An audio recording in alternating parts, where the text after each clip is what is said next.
programa Jovem Agricultor Aprendiz. Bem-vindos à nossa aula de cidadania.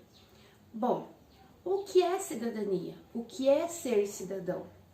Bom, por definição, gente, cidadania é a consciência que toda pessoa tem dos seus direitos e seus deveres.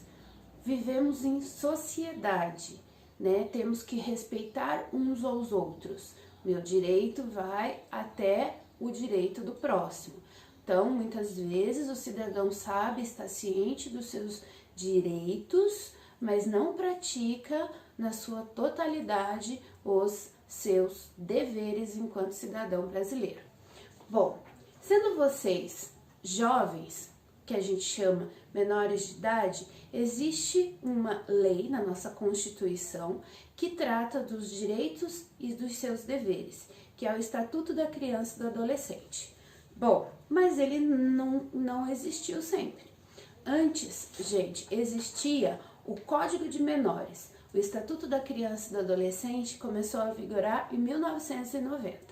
Falando um pouquinho de como era a vida das crianças e dos adolescentes antes do Estatuto da Criança e do Adolescente. Bom, o Código de Menores, gente, ele era uma lei que existia apenas para os pobres, para os abandonados, para os carentes, para os jovens infratores. E as punições, elas estavam totalmente na cabeça dos juízes, certo? E os jovens infratores iam para as FEBEMs, ok? Bom, outra característica, ele era discriminatório, ele via a pobreza como sinônimo, gente, de delinquência, ou seja, porque o jovem é pobre, consequentemente ele vai ser um delinquente. Obviamente, ele não tratava a diferença social e ele não trazia alternativas para os jovens menos afortunados, ou seja, os pobres. Bom, e aí em 1990 entra em vigor o Estatuto da Criança e do Adolescente. O que ele vem regulamentar, gente? Primeiro, antes o jovem ia para a cadeia, certo? Consequentemente, o que se tinha? Altos níveis de mortalidade infantil e de jovens e crianças em situação de rua. Por quê? Porque não existia amparo para esses jovens. Então, o Estatuto da Criança e do Adolescente, o ECA, o que ele vem trazer? Ele traz cidadania para todas as crianças e adolescentes, independente da sua classe social, ok? Bom, o que é criança, o que é adolescente, segundo o ECA? Criança são todos os cidadãos brasileiros do seu nascimento até completar 12 anos. Adolescente é todo cidadão brasileiro que tem de 12 anos a 18. Porém, vale lembrar que, na verdade, são 12 anos, 17 anos, 11 meses e 31 dias. Por quê? Porque se esse jovem cometer um ato infracional, tá? O Estatuto da Criança e do Adolescente, ele não fala em crime, ele fala em ato infracional. E um dia antes dele fazer 18 anos, ele vai ser julgado pelas leis e pelos artigos do Estatuto da Criança e do Adolescente. Bom, o Estatuto da Criança e do Adolescente, ele traz a prioridade de direitos para as crianças e os adolescentes, tá? Quem é responsável pelas crianças e adolescentes no Brasil? Primeiro lugar, a sua família. Quando a sua família, a sociedade e o poder público. Sendo assim, gente, o que significa isso? Que uma criança que esteja em algum risco dentro da sua família, todas as pessoas da sociedade são responsáveis por essa criança. Então, se a gente vê ou ficar sabendo de algum maltrato, a gente, enquanto cidadão, tem a obrigação de procurar, né, os órgãos que cuidam, né, dos direitos da criança, ok? Bom, o Estatuto da Criança e do Adolescente, ele não traz obviamente, só direito, ele traz deveres. Para cada direito descrito no Estatuto da Criança e do Adolescente, existe um dever, ou seja, aquilo que as pessoas dizem que as crianças e adolescentes depois do ECA só têm direito, essas pessoas estão mal informadas. Na verdade, na lei, para cada direito há o seu dever. Então, vamos lá. Todo adolescente, toda criança tem direito à vida e à saúde. Sendo assim, qual é o dever? Manter a vida e a saúde dos outros cidadãos. Direito à assistência médica odontológica de graça e prioridade nos casos de ajuda e socorro. O que isso significa, gente? Que para o Estatuto da Criança e do Adolescente, se você vai, por exemplo, para um postinho, para um hospital e você está passando mal, você tem prioridade no atendimento. Vocês têm direito à liberdade, direito a ser respeitados e a dignidade. Ou seja, vocês têm direito de expressar o que pensam. Mas qual é o dever? Respeitar o pensamento do colega. Direito de ir e vir, permanecer em locais públicos ou comunitários. Bom, lembra que o mais importante é o direito à vida e à saúde. Por isso que nesse tempo de coronavírus, esse direito foi suspenso dos cidadãos brasileiros. Por quê? Porque o direito fundamental é a vida e a saúde. Então, se a gente evita a aglomeração, evita estar em locais públicos para diminuir, né, a velocidade de transmissão desse vírus. Vocês têm direito de expressar suas opiniões, de ter uma religião, de brincar, de praticar esportes, de se divertir. Bom, vamos pensar em esportes, né? Como é que esse direito é respeitado na sua cidade? Existe ambientes na sua cidade onde você pode praticar esportes ou esse ambiente fica restrito à escola? Pensem nisso. Vocês têm direito a uma convivência familiar e comunitária sadia.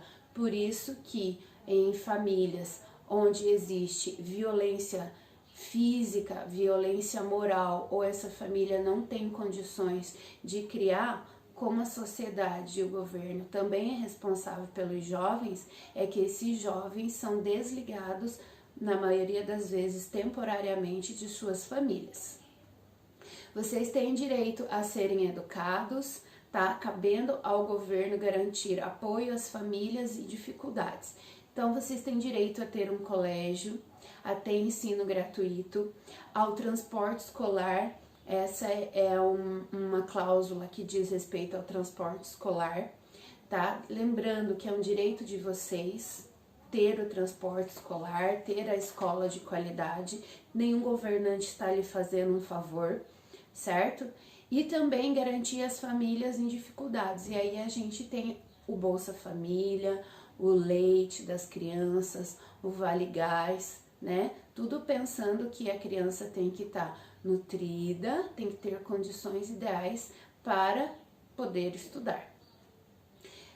Bom, existem diversos direitos, ok, pessoal?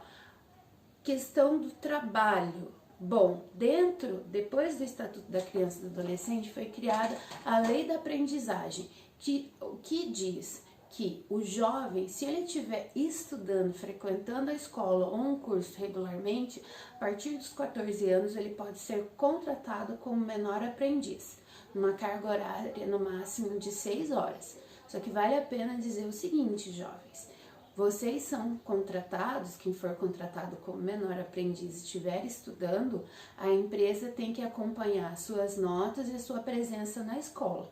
Se você começar a faltar ou o seu rendimento diminuir muito, a lei exige o seu desligamento da empresa, porque nessa fase da vida a prioridade é os estudos, é a educação. Ok? Então, lembrando, para cada direito existe um dever. Se eu tenho direito à saúde, qual seria o meu dever? Nesse momento é ficar em casa, se cuidar, usar máscara. Por quê? Porque eu vivo em sociedade e eu tenho que pensar no próximo. Se eu tenho direito à escola, eu tenho o dever de respeitar os meus professores, de cuidar do ambiente escolar, zelar pela minha escola. Se eu tenho direito ao transporte escolar, eu tenho o dever de respeitar o motorista, os colegas, zelar pelo meu transporte, né? Se eu tenho direito a ter uma família, eu tenho o dever de respeitar os meus pais e seguir, né, as instruções que eles passam, porque eles são fiscalizados, ok, gente? Bom, e o que acontece com um jovem que comete um ato infracional? Bom, o Estatuto da Criança e do Adolescente, ele não fala em crimes, ele fala em ato infracional, certo? E dependendo da gravidade do ato infracional, é a sua penalidade chamada de medida socioeducativa. Então, em função da gravidade do ato infracional, é a medida socioeducativa, certo? Antes do Estatuto da Criança e do Adolescente, o jovem podia ir preso para a cadeia por ser um assaltante, por exemplo. Hoje, não. Hoje existe a legislação que regulamenta os atos infracionais, certo? Quem é que julga? É o juiz da infância e da juventude, certo? Quais são as medidas socioeducativas? A advertência. Então, foi um ato infracional leve, né? Você vai receber uma advertência do juiz. Se você estragar algo público, você tem a obrigação de reparar o dano. Prestação de serviço à comunidade. Liberdade assistida. O que é liberdade assistida? Você tem que prestar informações para o juiz de tempos em tempos e você tem também as suas obrigações de ir para a escola, né? Então, o seu dia, ele tem restrições. Semi-liberdade, então, é o caso do jovem que pode passar a noite numa instituição de correção e durante o dia trabalhar e estudar. E a internação, que o Código Civil fala de prisão, né? O Estatuto da Criança e do Adolescente fala em internação, ok, gente? Então, obviamente, em casos mais graves, esse jovem ele vai para internação. Em instituições, né, especializadas no cuidado, né, e na internação de jovens. Antigamente os jovens, eles eram mantidos juntos com os adultos, hoje não tem mais isso. Lembrando, se o jovem cometer um ato infracional sério e um dia antes de fazer aniversário, ele vai para internação, ele não vai para a prisão. Essa última, ela é aplicada em casos graves, tá? E ele fica privado de liberdade nos centros educacionais, num prazo máximo de 3 anos, ok? Esse foi um resumão do nosso Estatuto da Criança e do Adolescente e de cidadania, ok, jovens?